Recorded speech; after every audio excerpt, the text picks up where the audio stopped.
Doctor साहब आप आज़ादी की लड़ाई बताओ हो भाई, हम आज़ादी की लड़ाई लड़ रहे हैं, तो ईब आप गुलाम हो या फिर आपकी आज़ादी की परिभाषा कुछ और है? नहीं, सबसे पहले तो ना आपको ये समझना पड़ेगा कि गुलामी मैं किस लहजे में कह रहा हूँ और किस तरीके से कह रहा हूँ। तो मैं इसमें दो तथ्य आपके सामने पेश करूंगा। हमारी जब पिछली बार बात हुई थी, हमने कहा था कि जन्म से लेकर मृत्यु तक, हाँ। और सुबह से लेकर शाम तक आपकी जो एक्टिविटीज़ हैं वो बताएंगी कि आप गुलाम हो या आप आज़ाद हो। इस तरह से मैं आपको सबसे पहले आधिकारिक तौर पर जिसको आप सरकार कहते हो उस एनजीओ की डेफिनेशन दे देता हूँ गुलामी की और आज़ादी की। अच्छा। हमने आरटीआई डाली और जो पीएमओ से होते हुए, पार्लियामेंट से होते हुए, अलग अलग डिपार्टमेंट से होते, होम मिनिस्ट्री से होते हुए, वो आरटीआई का जो जवाब आया फाइनल, सारे डिपार्टमेंट के पास जो इंफॉर्मेशन थी उसका जवाब मैं आपको बता रहा हूँ। आरटीआई का सवाल था कि भारत कब आज़ाद हुआ, किससे आज़ाद हुआ, किस समझौते के तहत आज़ाद हुआ, और उस समझौते की एक जो प्रति है, सर्टिफाइड कॉपी है, वो हमको प्रोवाइड कराई जाए। तो पीएमओ से जो जवाब आया वो ये आया कि यह गहन शोध का विषय है। अच्छा। और आप किसी भी कार्य दिवस में आकर आर्काइव में शोध करके इसके ऊपर अपना काम कर सकते हैं, और हर शोधार्थी को जो भी सुविधाएं दी जाती है हम आपको सारी सुविधाएं मतलब आज़ादी का सवाल शोध का विषय है। तो सबसे पहले तो ये आधिकारिक मैं आपको बता रहा हूँ जी, जो 15 अगस्त को 26 जनवरी को वहाँ झंडे लहराते हैं वो लोग ये कह रहे हैं कि आप कब आज़ाद हुए हमें नहीं पता। अच्छा, ठीक है, ये तो पहला आपको आंसर आ गया। डॉक्यूमेंट है आपके पास? मैं कह रहा हूँ आरटीआई का जवाब है। अच्छा, मेरे पास ये जवाब है। अब ये जवाब आ गया आपके पास और मैं दे भी दूंगा आपको। अब आ गया दूसरा सवाल। ये तो एक हो गया। अब हो गया कि चलो डॉक्यूमेंट में तो बोल दिया उन्होंने आज़ाद है, नहीं है, लेकिन हम एक आज़ाद भारत के नागरिक है ऐसा तो हर भाषण में बोला जाता है। हाँ। और इस तरह की बातें की जाती हैं। तो आज़ाद आदमी की पहचान क्या होगी? उसकी सोच भी आज़ाद होनी चाहिए, उसका रहन सहन भी आज़ाद होना चाहिए, वो उसकी जो मूवमेंट है वो भी आज़ाद होनी चाहिए, आज़ादी से मूव कर सके, और जो उसकी दिनचर्या है वो भी आज़ाद होनी चाहिए। तो मैं दिनचर्या के हिसाब से ही ले लेता हूँ, जो जन्म से लेकर मृत्यु तक वाला किसी और वीडियो में हम लोग कवर कर लेंगे। अभी हम सुबह से लेकर शाम तक का ले लेते हैं। सुबह जब उठना होता है किसी भी व्यक्ति को, तो वो इस बात पर निर्भर करता है कि आप रात को किसे सोते हो। तो रात को आप लेट पहुंचो, ये व्यवस्था ने ऐसा तय किया हुआ है कि मजबूरी में आप टाइम से घर नहीं पहुंच सकते। अच्छा, मतलब ये साजिश के तहत हो रहा है? पूरा गेम प्लान है, साजिश के तहत है। जो छुट्टी रात को मतलब शाम को 6 बजे होनी है या फिर 7 बजे होनी है? पहली तो कॉन्सेप्ट ये है कि आप कहा आप जॉब करते हैं, सभी जॉब के पीछे भागते हैं। जॉब का मतलब नौकरी। नौकरी मतलब कौन करेगा? आदमी करेगा, नौकर करेगा। पहली बात तो ये है कि नौकर की डेफिनेशन ही नहीं है आजादी की किसी कॉन्सेप्ट में। अच्छा। यदि आप आजाद हो तो आप नौकर कैसे हो गए? नौकर का मतलब ही गुलाम होता है, पहली बात तो यह है। तो आप गुलाम होने की दौड़ में शामिल हो रहे हो। चलो, आप अपनी मर्जी से कुछ सोच सकते हो। अभी पिछले 3-4 साल में आपने बिल्कुल स्पष्ट रूप से देखा होगा, आप आंगनबाड़ी वर्कर, आशा वर्कर को बोल रहे हो मुझे अपने बच्चे को ये वाली चीजें नहीं देनी, ये केमिकल नहीं देने, वो बोलेगी हम तो जी नौकरी करनी है हमने तो। हाँ। पुलिस वाले को बोलोगे जी मास्क लगाने का ये नियम या ऐसा कुछ समझाने लगोगे, या किसी मतलब वैक्सीन पे कोई ज्ञान देने अगर होगी तो वो कहेंगे कि नौकरी हम तो नौकरी करते हैं। कहीं भी आप जाओगे जहां आप लॉजिकल बात करने लगोगे, जहां आप मानवता की बात करोगे, जहां आप सही बात करोगे, उसी वक्त उनका एक ही जवाब आएगा जी हम तो नौकर हैं, हम क्या कर सकते हैं। ये तो पहला आपको मिलेगा। दूसरा, जब आप जब सुबह उठ रहे हो, उठते ही आपके पास ऑप्शन है कि आप फ्रेश होने के लिए कहां जाना चाहते हो। हर गांव की अपनी व्यवस्था होती थी, जंगल की व्यवस्था, खेत की व्यवस्था, क्या वो उन्होंने छोड़ी है? नहीं छोड़ी है। आपके जंगल को उन्होंने काट दिया किसी न किसी बहाने से, और अब आपको दे दिए उन्हें टॉयलेट्स, जबरदस्ती दिए। मतलब सोच मुक्त गांव करके और पता नहीं क्या जहाँ किस सोच वहाँ स्वच्छता के नाम शौचालय, पे, मतलब जहाँ- ऐसे ऐसे मतलब उन्होंने मन घड़ंत से वो घड़े स्लोगन्स और उनकी मदद से लोगों को ट्रैक करने की कोशिश की और शौचालय बना के उनकी पाइप जो है वो नाली में खोल दी बाहर, और वो नाली वाला जो सारा पानी है जोहड़ में चला गया। तो जंगल आपके पास छोड़े नहीं, जोहड़ आपके पास छोड़े नहीं। और आपको कैलकुलेशन बताई कि देखो पैकेट वाला दूध जो है वो भैंस पालने से, गाय पालने से सस्ता पड़ता है। तो आप अपनी मर्जी से गाय भैंस नहीं पाल सकते क्योंकि आपके पास जंगल ही नहीं है। पहले गाय रखना, कानून भी लेके आ गए। देखिए ना, पहले गाय रखना और भैंस रखना, उसका 1 रुपया खर्चा नहीं होता था। सुबह गाय निकली, जोहड़ में मतलब भैंस निकली, जोहड़ में नहाई, जंगल में चरने को निकल गई। गाय है तो वो नहाती नहीं है, वो सीधा जंगल में निकल गई। पूरा दिन जहाँ जड़ी बूटियां और जो भी वहाँ नेचुरल घास मिली वो खाए और अबंडेंस में घास मिलती है, और शाम को वापस आया, दूध दिया और सो गई। तो जो था सारा का सारा प्रॉफिट। अब जब जोहड़ नहीं बचा तो समर्सिबल जब चलेगा तो खर्चा होगा, जब जंगल नहीं बचेगा तो आपका 1 एकड़ तो उसमें यूज हो जाएगा, 2 एकड़ ऐसा हरे चारे में यूज हो जाएगा। तो ये मजबूरी है कि आप मर्जी से किया, आपको मजबूर किया गया, मतलब आपको दिखाया ऐसे जा रहा है कि आपकी मर्जी है, सुविधा दिखाई गई। हाँ, ये दिखाया गया और आपने मान लिया, यानी आपकी सोच को हाईजैक कर लिया। चाहे मीडिया के माध्यम से, अखबार के माध्यम से, टीवी के माध्यम से, नाटकों के माध्यम से, फिल्मों के माध्यम से, जैसे मर्जी, या गानों के माध्यम से उन्होंने हाईजैक किया और आप उसको वैसा मानने लग गए। बिल्कुल। तो आप क्या खाओगे अब आप तय नहीं कर रहे हो, उस पैकेट के अंदर क्या आ रहा है आपके घर में आप तय नहीं कर रहे हो, वो कंपनी तय कर रही है। कंपनी तय कर रही है। उसके बाद आप सुबह उठ करके अब हर उम्र के तबके की बात कर लेते हैं। जो स्कूल में पढ़ रहा है बच्चा, क्या वो तय कर रहा है कि मुझे कहाँ पढ़ना है? ना, उसके माँ बाप तय कर रहे हैं। उसके माँ बाप तय कर रहे हैं। हाँ। उसके माँ बाप क्या सोच कर तय कर रहे हैं कि बड़ा नौकर बन जाए, बढ़िया नंबर आए, मतलब सेटल हो जाए, बढ़िया स्कूल ना, स्कूल में कौन से में डालना है, उस स्कूल की रेपुटेशन क्या है, ये भी रेपुटेशन वाला भी प्रोपेगेंडा, वर्दी टाई ड्रामा करके आपके दिमाग को फिर हाईजैक किया। बस लेने आ रही है, जुत्ते हो, यानी आप अपने गांव के सामुदायिक स्कूल में, जिस स्कूल को आपके पुरखों ने जमीन दान देकर बनाया, पैसा दान देकर बनाया, अपनी मेहनत से बनाया, उस स्कूल को इग्नोर करके आप किसी प्राइवेट दुकान पर अपने बच्चे को भेज रहे हो। उस दुकान पर जाने के लिए आपका बच्चा अपनी मर्जी से जा रहा है, पैदल या बस से जा रहा है या रिक्शा से जा रहा है या कार से जा रहा है या बाइक से जा रहा है। छोटे बच्चे के लिए इतनी उम्र में ट्रैवल करना बहुत खतरनाक होता है, उसकी रीढ़ की हड्डी के लिए बड़ा गंदा होता है, ये भी किसी ने नहीं बताया।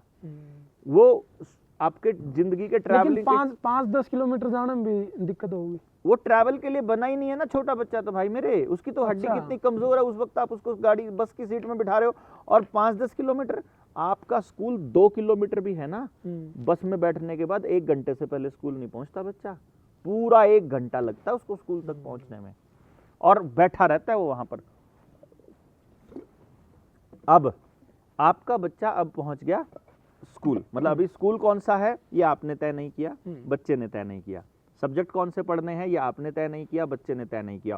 दूर बैठा कोई आदमी वो तय कर रहा है, पहाड़ वाले बच्चे के लिए भी, रेगिस्तान वाले बच्चे के लिए भी, समंदर वाले के लिए भी, जहां मर्जी रहता हो सबके बच्चे के लिए, अमीर के लिए, गरीब के लिए, गांव के लिए, शहर के लिए, सबके लिए, किसान के बच्चे के लिए भी, सबके लिए कौन तय कर रहा है? दूर बैठा रॉकफेलर फाउंडेशन तय कर रही है। वो बता रही है यहाँ की केंद्र सरकार को, और केंद्र सरकार बता रही है बोर्ड को, और वो सीबीएसई को, सीबीएसई बता रहा है फिर सारे एनसीईआरटी को, और एनसीईआरटी बता रहा है सीबीएसई, और वो बता रहा है फिर बोर्ड। तो इतने सालों से चल रहा है, कोई इसके खिलाफ नहीं बोला? बोले ना, जो भी बोला उसको टपका देंगे, या खरीद करके उसको अपना कोई अफसर बना दिया, किसी को लालच दे दिया, किसी को डर दिखा दिया, किसी को एमएलए बना दिया, किसी को एमपी बना दिया, उसके बाद वो चुप हो जाएगा। आप बोल रहे हो आपको कभी धमकी मिली हो इस टाइप की, या फिर आपको कोई? ये मुद्दा अभी नहीं है, पहले हम उधर चले जाएंगे, ये अलग मुद्दा है। ये अच्छा, इस पे तो एक बात और, आपने बताया कि प्राइवेट संस्था है ये, जो सरकार जिसको लोग बोल रहे हैं उसको, तो जो आजादी का महोत्सव नाम से जो कार्यक्रम चलाए जाओ, या फिर जो इस तरह के, मैं कह रहा हूँ प्योर फ्रॉड है, जब वो खुद ही कह रहे हैं कि कब आजाद हुआ हमें नहीं मालूम है।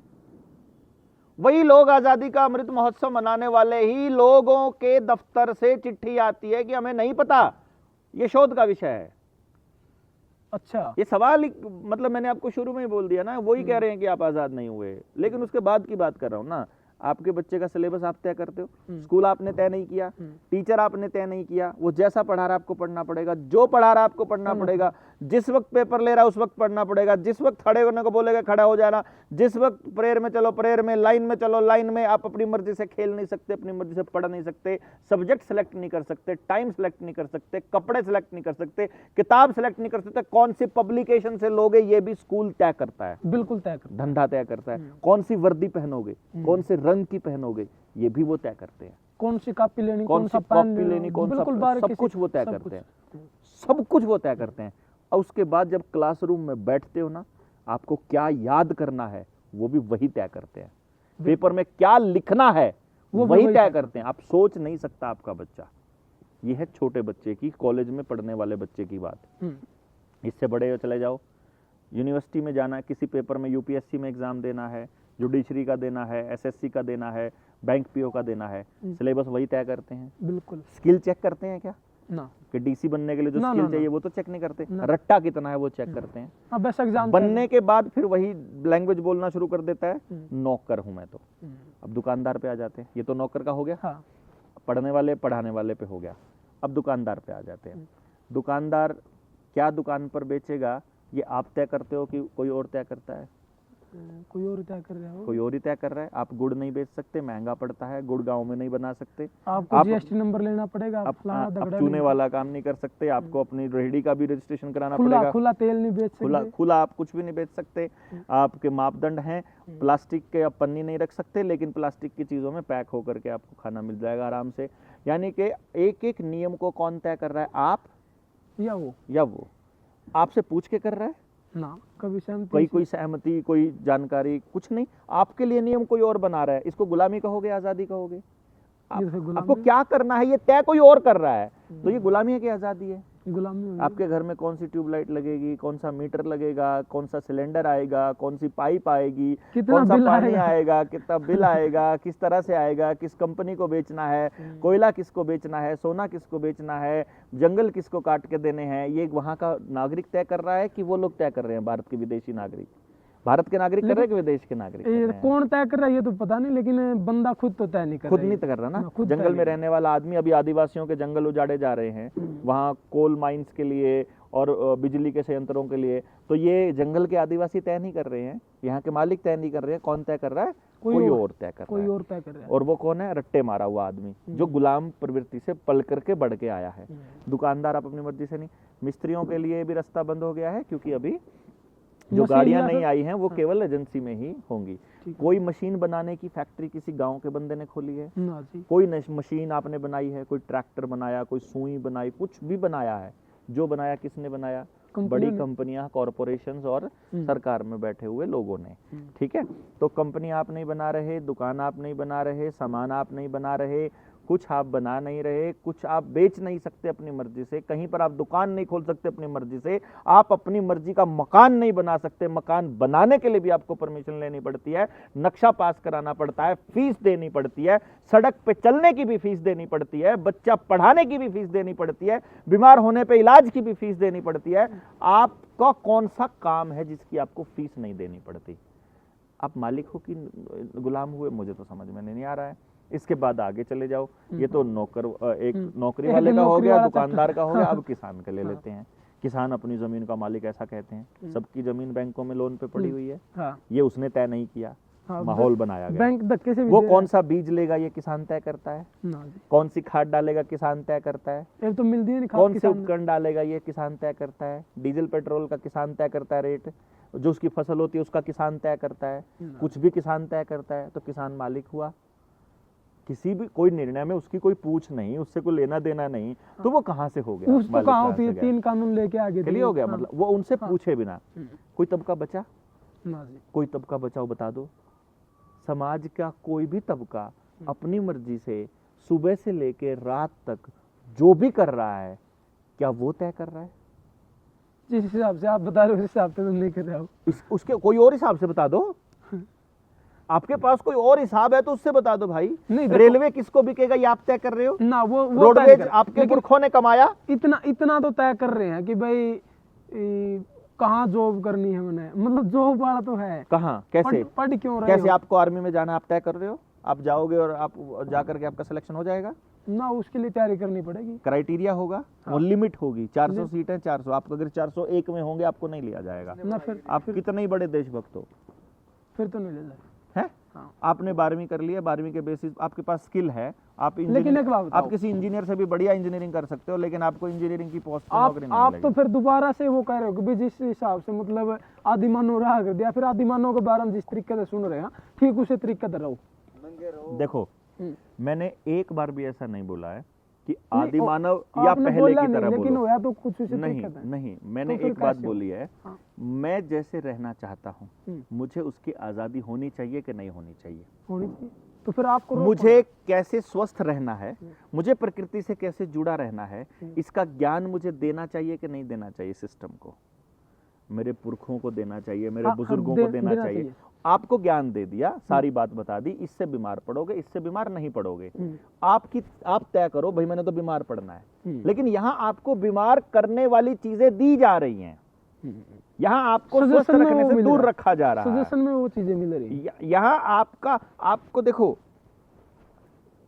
पैकेट के अंदर तो आपको प्रिजर्वेटिव दिए जा रहे हैं जिनसे कैंसर होता है, कोलगेट कह रहा हूँ, टूथपेस्ट के अंदर सोडियम लोरेल सल्फेट दिया जा रहा है, जेनेटिकली मॉडिफाइड मच्छर बनाए जा रहे हैं, जेनेटिकली मॉडिफाइड बीज बनाए जा रहे हैं, सब कुछ हेल्थ को खराब करने वाली आइटम बनाई जा रही है, बेची जा रही है, धड़ल्ले से बिक रही है, खुद सरकारें प्रमोट कर रही हैं, पेस्टिसाइड को, यूरिया को, डीएपी को, सारे केमिकल्स को खुद सरकार कर रही है।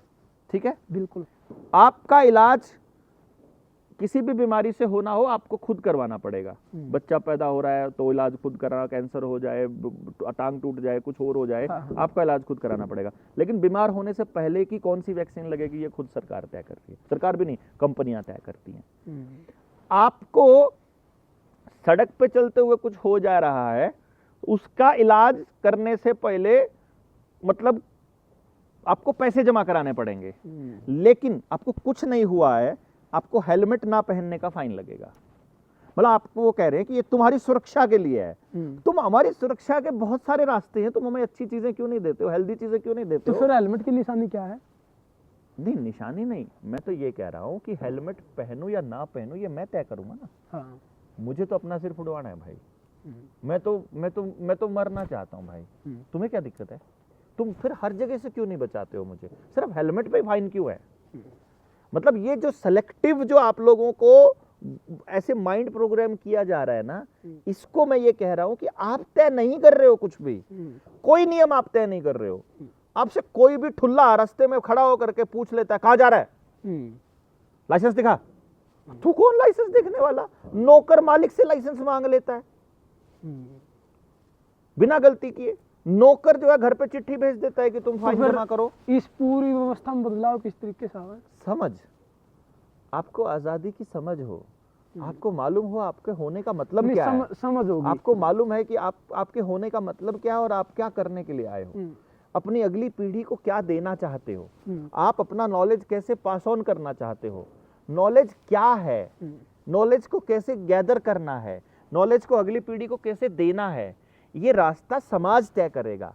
वहां बैठे कोई नौकर तय नहीं करेगी, कंपनी तय नहीं करेगी, कॉरपोरेशन तय नहीं करेगी, कोई ट्रस्ट तय नहीं करेगी, ये आप तय करोगे। इसके लिए समझ डेवलप करनी पड़ेगी, डिस्कशन आएंगे, चर्चाएं होंगी, खूब सेमिनार्स होंगे, खूब बहस होगी, आप मेरी बात को काटोगे, वो मेरी बात को काटेगा, मैं अपनी बात के तथ्य रखूंगा, आप अपनी बात के तथ्य रखो, और सच्चाई पे आओ। और सच की एक ही खासियत है, सबको सहमत होना पड़ेगा। आपका कोई भी विचार है, सबको सहमत होना पड़ेगा। और दूसरी सच्चाई ये है, सच्चाई की दूसरी खासियत ये है कि सच सबके फायदे का होगा, एक भी जीव जंतु का, एक भी व्यक्ति का नुकसान नहीं करेगा। वहां आना है, ये लड़ाई सच और आजादी की लड़ाई है। हाँ, बिल्कुल। अपनी जो चर्चा रही है, इस चर्चा की ये वीडियो अभी अपलोड कर देंगे, और इस अपलोडिंग में जितने भी कमेंट्स आएंगे, वो कमेंट्स में अगर कोई सवाल आ रहा है, आप सवाल तो, डालो, हाँ, सवाल डालो, काउंटर डालो, उन सवालों के ऊपर फिर वीडियो बना देंगे, सवालों की फिर वीडियो बनेगी। और आप अपने गांव में सेमिनार करो, गांव में डिबेट बुलाओ, हम आएंगे। हाँ, मैंने यह चर्चा अपनी सुनी है, अपने बीच चर्चा हुई है, इस चर्चा में मेरे भी कुछ सवाल बने, उसकी भी आप अगली वीडियो बना दें, कोई दिक्कत नहीं। तब तक के लिए बहुत बहुत धन्यवाद।